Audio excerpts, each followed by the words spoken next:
Ang Rika, blue. pick a boy. Noel. Tommy. Well. John, pick a boy. Ayan. Sam, so yun, pinag-uupo na. So una kasi medyo nakapanginayan kasi yung isa namin malakas na si Tonton.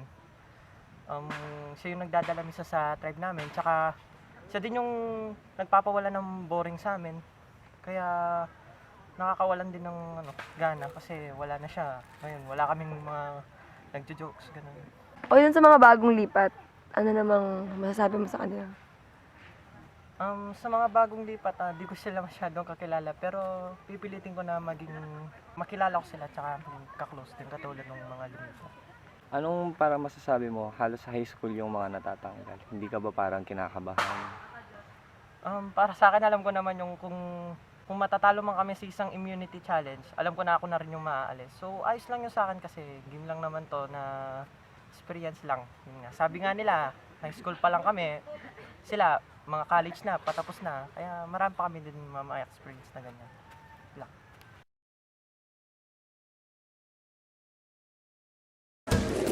Survivors ready! Position! Best of 5! Ready? Go!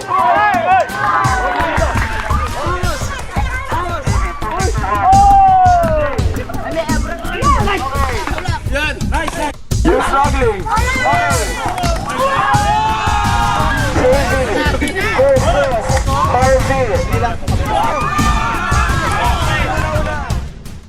Kunyari ako, kasama mo ako, alam ko na malapit na akong matanggal, it opens the door for me na mag-scramble sa tribe nyo, na sabihin ko, bakit mo ako boboto? Ba't hindi na lang si Tammy? Kasi nasugatan na siya. Kaya pa ba niya? Hindi ba siya liability sa atin? Siguro hindi naman nila dapat gawin yung kailangan na nila akong i-vote out dahil nasugat na. Kasi tulad nung kanina, alam ko naman na hindi ko talaga kaya si Princess, pero ginawa ko talaga yung best ko. Kaya nga, eto, nangyari to. Kasi, di ba, 3-on-3 na yung laban. So, kailangan kong i-burst lahat ng strength ko para sa kanya. Tapos yun nga. So, hindi naman talaga, parang ibabase nila yung vote nila sa sugat-sugat na mahina na siya. Dapat i-vote na ay parang i-base nila yung boto nila dun sa taong talaga na hindi binigay yung strength, yung lakas nila talaga dun sa game. Ano? Sige. May narinig ako kaninang nasabi mo, nung ginagamot ka, nasabi mo na okay lang, matatanggal na rin ako, mabovote out na rin ako niyan. Bakit mo nasabi yan? Hindi kasi, di ba, 3 na kaming BA sa tribe namin. So, yung parang, kasi inampun ng kabila, si JM, parang pinupunta rin namin si JM. So, ngayon, nag-alliance kami 3 BA. Iniisip namin na si JM, ay si Harvey tsaka Carla na lang natira. So, parang yung BA, sure na makakapasok na sa merging. Kasi kapag tatanggalin namin si Carla, si Harvey at JM na lang kalaban namin. 3 versus 2. So, pag natalo na naman yung kami, bali, isa sa kanila mawawala na naman. Hanggang nag-merge na talaga kaming BA na ako. Sa mga ka-tribe mong CB, alliance mo, 3 CB, di ba? Except sa kanila, sino pa yung pinagkakatiwalaan mo? Yung partner ko, Sino? si John. Hindi, aside nga sa kanila, aside sa CBA. Si CBA. Harvey. Si Harvey ka-alliance. Alam niya din naka-alliance mo siya. Noong naka-alliance ko siya. Pero ngayon, Pero ngayon, siguro, parang hidden alliance na lang. hidden na. Pero hindi namin siya i-vote out. Kay Carla muna kami ngayon. What So if, si Carla yung nasa chopping block. what if yayain ka nina? What if si Carla at si Harvey mag-alliance, yayain ka nila? Siyempre hindi ako papayag. Siyempre pinaghirapan namin BA to para makarating sa top. Kaya nga, di ba? Biro mo yung mga ibang department na nga bawas-bawasan na, kaming BA matatag pa. So kahit anong mangyari, kahit sabihin pa nila na sama-sama ng BA, gagawin talaga namin. Siyempre game to, bahala na kung anong mangyari. Sa tingin mo ba, solid sa inyo? Di ba sinabi mo, pinagkakatiwalaan mo si Harvey. Sa tingin mo, solid siya sa'yo na Siguro, oo, kasi kay Harvey parang wala lang tong game na to Yan.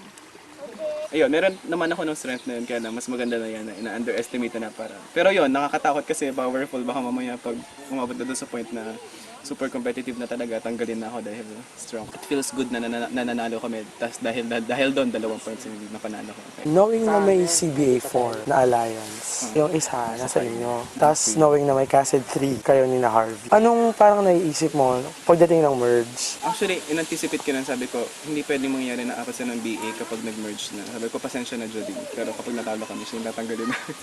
Sinabi ko sa sarili ko, siguro, ganun. Pero sabi ko naman kasi sa sarili ko, basta manalo muna kami, manalo. Pero siguro patalo ng isang beses, matanggal lang si Jody. Ganun. Kaya ang in-strategize din namin na kunin yung high school para either matanggal nila sa Tami or magtanggal sila ng isang boy, matatalo ulit sila. Pero ewan ko kung department ko, ewan ko, I'm doing this for myself. Bakit si JM instead of Carla? Ang naisip namin hindi naman natatanggalin kagad si Carla kasi kailangan din na ng babae. Ang nagsabi kasi nito yung high school, di ba? Sabi niya basta tanggalin natin yung expect nilang pinakamahina para magtanggal sila ng malakas. Parang ganun yung sinabi. How do you base the vote today? Of course, this is based on trust and based from the very beginning kasi alam namin kung sino maka-alyansa namin. As I've said, we made the right decision, the wisest decision. Alam namin na kami pa rin ang magde-decide kung sino matatanggal. Yun, good luck na lang sa aming lahat. And, well, this is all part of the game. This Survivor. Carla, ikaw, how do you base your vote? Sino yung mahina sa Lumalabas dito, trust, weak. Yun yung mga point words eh. Do you trust the people or do you vote out the weakest people? Harvey? Palagi ko, kung trust ng pag-uusapan, hindi natin masasabi. Because magkakasama kayo ngayon, at the end of the day, it's still a game. Sabi ko nga, lahat kayo maglalaban-laban pa rin. Ang point dito is kung matanggal mo yung maling tao ngayon, then the whole team will lose. Definitely, the whole team will lose. Yun lang yung sa akin. I know at the end of this, friends pa din naman kayo. And let's see where the vote goes. It's time to vote. Joms? Carla. Carla 1, Tommy 1. Next vote. Carla. Carla, that's 2.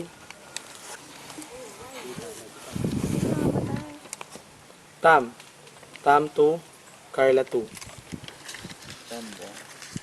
Fourth person voted out Survivor, HAU. Carla. Carla, that's 3, that's enough. You need to bring your torch. Carla, you try this go. So, okay to go. Thank you. Good luck. Bye.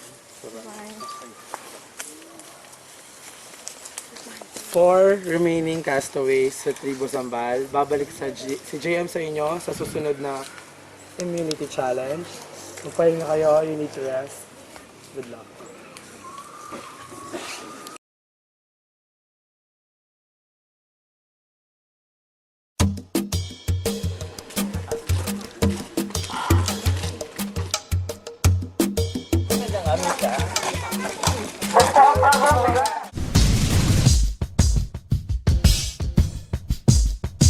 One member from each tribe kakapit dito sa mga pole. Oo, lalaban siya. Yung pole lang nandito.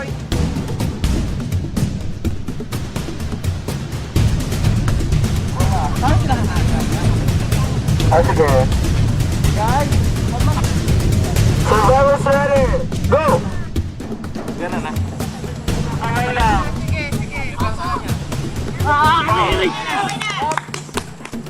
The Battle of the Moscow. Go!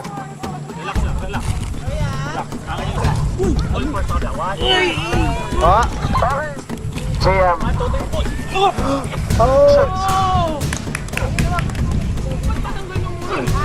Daming atsak!